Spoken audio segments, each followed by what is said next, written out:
Let's talk about Chiefs at Panthers. The Chiefs, for the first time this year, coming off a loss. They're traveling to Carolina. Carolina is playing much better lately. Is it enough to challenge or give the defending Super Bowl champs a little bit of trouble? What are you going with here as your matchup that matters, Carmen? Yeah, no, I mean, I fully expect the Chiefs to get right back on track. And I predicted that the Bills would be the ones to kind of snap that streak of the Chiefs. And in some ways, I think it's kind of a good thing for the Chiefs. You can't just like go through the rest of the season with the pressure of having to remain undefeated and wanting to be that team. I mean, now they can just play as freely as they want. I mean, they are all but a playoff lock. I have them going to the Super Bowl. I picked that at the beginning of the year because I just refuse to bet against Patrick Mahomes and Andy Reid on the whole throughout a season. But yeah, I think that they are going to kind of be renewed in a lot of ways and just be able to play super free. And that's really bad news for the Carolina Panthers. I want to look at the defensive side of the ball for the Chiefs, though. And with that defense led by Spags, that has just continually gone a little bit underrated, if that's even possible, with anything around the Kansas City Chiefs, because they are going against what is kind of a sneaky strength of the Carolina Panthers, even with Ike Ekwonu having been out. The Panthers O-line has gotten tremendously better and considerably throughout this season. Mm-hmm. And that, I mean, there were some investments made into the offensive line, whether that was players or coaching even. You got the coaches over from the Buccaneers who have historically always had really good offensive lines. Right. The run game's another story, but the offensive lines have been very good. That is now spilled over into Carolina. And so you have the 8th best PFF grade overall for this offensive line at a 76.4. Pass blocking and run blocking, they are both top 10 too. 74.4 pass blocking grade, 74.6 run blocking grade, 77 pressures allowed in pass protection. That's actually the 7th fewest, which again, this is completely different than what we were talking about last year with the Carolina Panthers offensive line. So that going against, though, you run into Chris Jones, you run into George Karlaftis. Chris Jones has 46 pressures this year. George Karlaftis 35. They lead the Chiefs in pressures. Obviously, we know that Spags knows how to dial it up, whether that is with the blitz or with trying to get pressure with 4. I fully expect this to be a really big battle, an uphill battle for the Panthers offensive line. But I did want to shout them out because they are so improved year over year this year. I do. No, I think that is a good shout out. And it's not like it was just a couple of games here to start the season. They've been playing a little bit better. It has been a full season thing for them to this point. And so the offensive line in Carolina in much better hands than it was last year. There's no doubt about it. My matchup that matters, I think something interesting that happened with Buffalo last week is they were really able to go after Najee Johnson, who is the Chiefs cornerback, who is starting for Jaylen Watson, who is now out for the season. I think he's officially out for the season. If not like the Super Bowl, I guess maybe he could come back. But with Najee Johnson out there, he was targeted 10 times, gave up 7 catches, over 70 yards, and a touchdown. Like Buffalo picked on him with a lot of different types of receivers. Now, okay, I get it. Buffalo's offense more potent than Carolina's. There's no doubt about it. Certainly when you look at the quarterback play overall, I don't think I'm really insulting anybody by saying that Josh Allen is better than Bryce Young.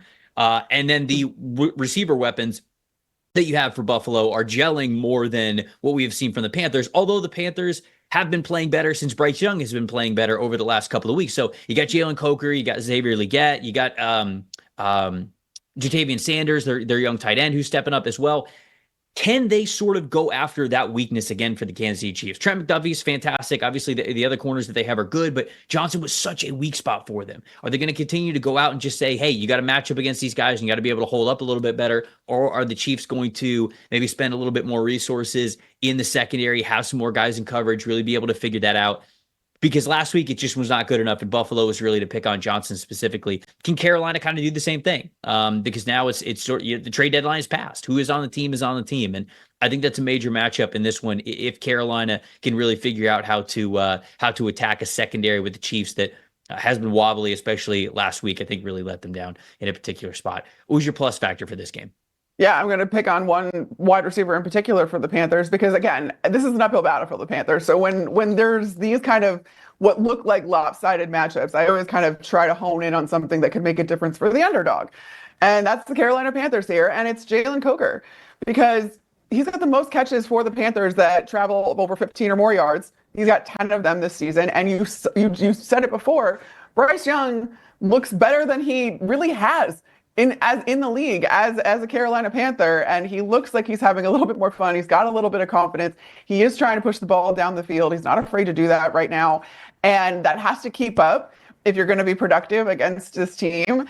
And I really do think that there's something to the budding relationship with Jaylen Coker. And then how does he do and how does he fare on 3rd and 4th down? I think in particular is a huge one, just given the fact that the Panthers are dead last in 3rd and 4th down conversion percentage at 32.8, I believe, or 32.6. That's something that needs to get better. Obviously, you need to sustain drives. You need to, push the ball down the field. You need to score, do all that kind of stuff. You can't do that if you're not converting 3rd downs and 4th downs for that matter. So can Jaylen Coker be part of that for Bryce Young and this offense and get something going against one of the league's best defenses? Best way to defend Patrick Mahomes, as they say, is to keep him on the sideline. Keep him off the field.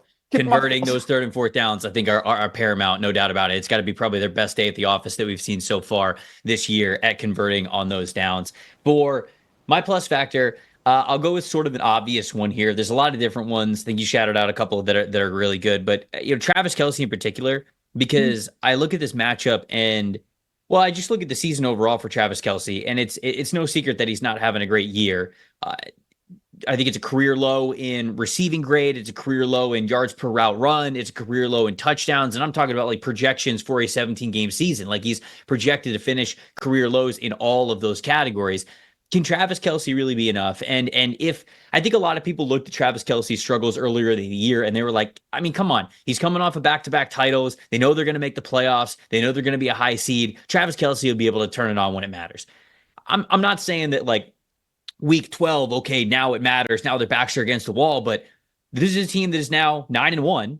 The Buffalo Bills now have the tiebreaker over them. The Buffalo Bills are sitting there at 9-2. So you can't exactly like drop games because Buffalo is going to overtake you. They're going to they'll probably get the 1 seed if they end up doing that. And then if you're Kansas City, you really want to go to Buffalo when you're in the playoffs? I know people are going to say they've been to Buffalo before in the playoffs and they have won, but very clearly where they were at that point in time with the Chiefs and that team and where the Bills were, it's very different. Bills are playing really good football. Josh Allen in particular is playing fantastic football. They're about as balanced as you could possibly be in offense. They are limiting quarterbacks as well as you possibly could.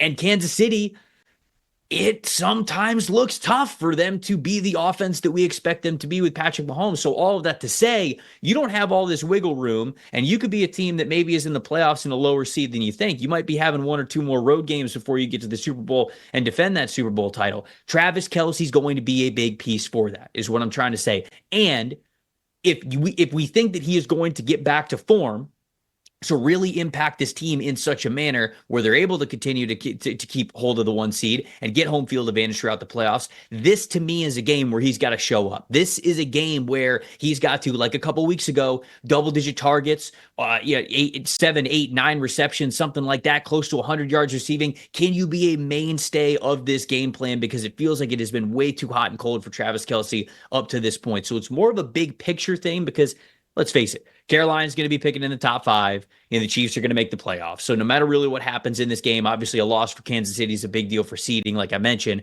But bigger picture, I'm thinking bigger picture. What's the bigger takeaway here? And it's the fact that if Travis Kelce can't really get it going against a Carolina defense, I'm all of a sudden going to be pretty worried that he's just going to be able to turn it on when it matters most, last couple of games of the regular season and then into the playoffs. I don't know if that's nearly as much of a guarantee as people were thinking that it was when he was struggling earlier in the season. Thanks for watching, everybody. Make sure you like and subscribe the video. And if you don't have a PFF Plus subscription, you can get one to see all the premium stats that we talked about here on the show, plus the expert betting and fantasy advice over at subscribe.pff.com. The description is also right below. So if you are not a PFF Plus subscriber, you can become one today.